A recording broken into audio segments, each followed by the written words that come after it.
سبيل مريح تنهد يا صاحي كي تستريح وبث الدعاء الخفي الصريح يسعك الفضاء الرحيم الفسيح.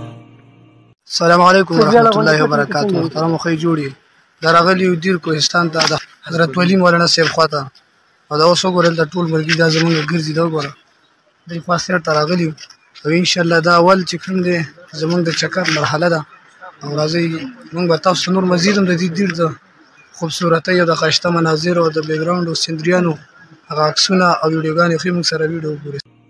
سبيل الدموع سبيل مريح تنهدى يا صاحي كي تستريح وبث الدعاء الخفي الصريح يسعك الفضاء الرحيب الفسيح.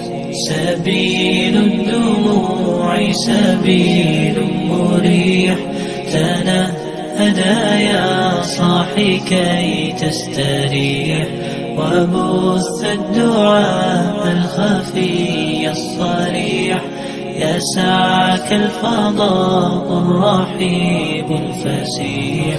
فبالله كم تستطب القروح ويبرأ جروح الكسير الجريح.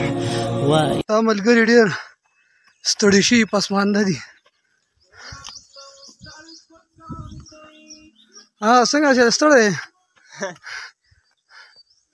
هذه شابه ينشط ذاك السقيم العليم وقد كان بالسقم دهرا طريق تقال العثار العظام به ويغدو الهوى ككبش ذبيح بذكر الإله تطيب الحياة تسر أسارير وجه صبيح تسر أسارير وجه صبيح.